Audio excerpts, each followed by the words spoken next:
Hi everyone, this is me chatting on curriculum part 4. So I thought today I would talk about how we add in seasonal and cultural events throughout the year into our curriculum to kind of make it a broader curriculum and to make sure that we are covering all of those areas of learning. And obviously some of these events and celebrations and festivals really do kind of tick boxes for understanding the world, PSCD, literacy and communication and language. So I thought, being that today is Valentine's Day and coming up quite soon, we've got the Lunar New Year, or Chinese New Year as you might still refer to it, the Year of the Horse coming up next week.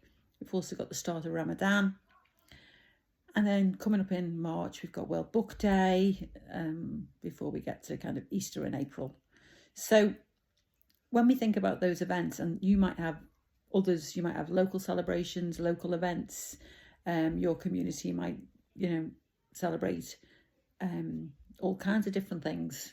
I'm only focusing on kind of the most common ones that most early years practitioners will be familiar with. So when you are coming up to those events, again, we've kind of got to go back to basics and say to ourselves, what do we want children to learn? I am really guilty of, in the past, cutting out loads of pink hearts for Valentine's Day and putting them on a table with some glue and getting children to stick them onto a card. Not really sure how relevant that was, but we've all done it, I assume. I might not be the only one. I don't think I'm the only one that would have done that, and that would have been my efforts for Valentine's Day. Alongside talking about who do we love, I've never not done that. But I just wanted to read a little bit, so I'm going to refer to a note I've made here of what it says in the EYFS. So the EYFS says that we should foster children's understanding of our culturally, socially, technologically and ecologically diverse world. And it also says that children should explore a wide range of media and materials to support their imagination and creativity. And later on, there's an early learning goal. Obviously, we know that early learning goals are when children finish reception, but that early learning goal says that children should know some of the similarities and differences between different religious and cultural communities in this country. Okay, so we're kind of working towards that, aren't we? We don't wait until we get to age 5 to talk to children about Christmas. We celebrate that from babyhood, and gradually children get an understanding of what that's all about. So similarly, we don't leave these things until children are older. We start to introduce them from babyhood, but we just do it in an age-appropriate way. So when we think about celebrating these things, a bit like what I said that I used to do in the past, which is cut out some hearts and leave them there for children to stick on a piece of card, and whilst talking about who we love in our families or who we love in our friends. What I've also observed many times when I've been in the various roles I've had is settings that kind of print off some colouring in sheets. So next week is the beginning of the Lunar New Year, it's the Year of the Horse. So it wouldn't surprise me still if in some settings what we're going to see is photocopies of horses for colouring in sheets, left on the writing table or wherever you do writing in your setting, and children colouring in pictures of horses. Or you might get a wonderfully set up tuff tray with horses or farms or whatever, which inevitably is trashed within 5 minutes. More fun for the practitioner, I think, setting it up than it is for the children playing it most of the time.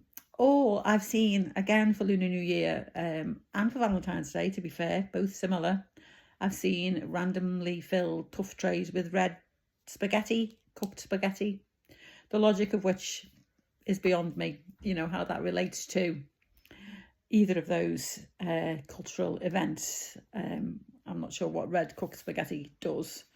for that. So when we think about the events that are coming up, we kind of have to go back to the basics, as I've said, about thinking about what is it we want children to learn. So when we're talking about babies, and let's use the example of Lunar New Year.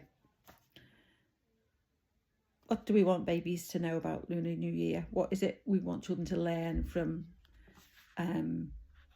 introducing Lunar New Year to them?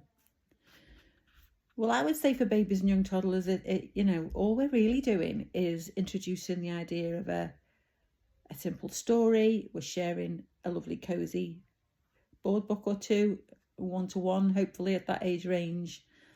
We're just encouraging children to turn the pages of a book, maybe to be able to point out, depending on the age of your toddlers, in the baby room, the different animals when you name them.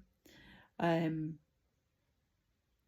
maybe you are going to give them some props, some puppets to kind of play with after you've told them the story or leave out. So you might have painted pebbles in a treasure basket with the animal characters on. You might have them on wooden spoons. You might have puppets to match the animals and the Chinese New Year, whatever you've got. And they're giving children the option to continue to develop their physical and exploratory skills by accessing things in a treasure basket. And that's pretty much it for babies, isn't it? That's all, and toddlers, that's all you're really going to cover. So it's still coming down to the prime areas of learning. It's about vocabulary. It's about you reading the stories and modelling the words. It's about them enjoying turning the pages of a book, potentially anticipating what's coming next, and about their physical skills, and having a lovely, cuddly, warm time with you as you read them a story. So in a 2-year-old room, you're building on that then, aren't you? The sequence curriculum, you're building on the fact that you're going to tell the story. You might tell a slightly more detailed story than you would to babies and toddlers. I mean, I've got a few books here that I've read to my grandchildren over the years for Chinese New Year. So I've got this, basic Peppa and the Chinese New Year. Now, love or hate Peppa Pig. We know there's lots of people that really don't like Peppa Pig. But those books are really simple, nice to share with a baby or a young toddler. They cover, how families celebrate. And this is called Chinese New Year. It was written years ago. What they might do, what they might eat. So it's just a gentle introduction to the idea that that's what some families do. I'm not casting any opinions about what we think about Peppa. But my grandchildren, when they were 2, loved this one. It is slightly more detailed in that it goes into the details of the race. It talks about the emperor. You can make it really exciting when you talk about how quickly the animals are racing across the water, how fast they're swimming. All my grandchildren really like this one. It's a little bit more detailed and gives the underpinning story of why we celebrate Lunar New Year, and essentially the Chinese horoscope. So you start with a book again, aren't you? And again, you might then offer props. You might the same. You might have wooden spoons with the characters, the animals on, that they can reenact the race. You might have puppets. You might do races with the children. You might make little, headbands with the animals on or whatever, and do races. Again, coming back to what is it you want the children to learn. So again, they're learning physical skills, they're enjoying a book, they're having the language modelled to them, they're reenacting a story, possibly in a way that toddlers would struggle to do. You might decide to put some utensils in the home corner, Chinese bowls and spoons, a bamboo steamer, whatever. You might decide that you're going to taste fortune cookies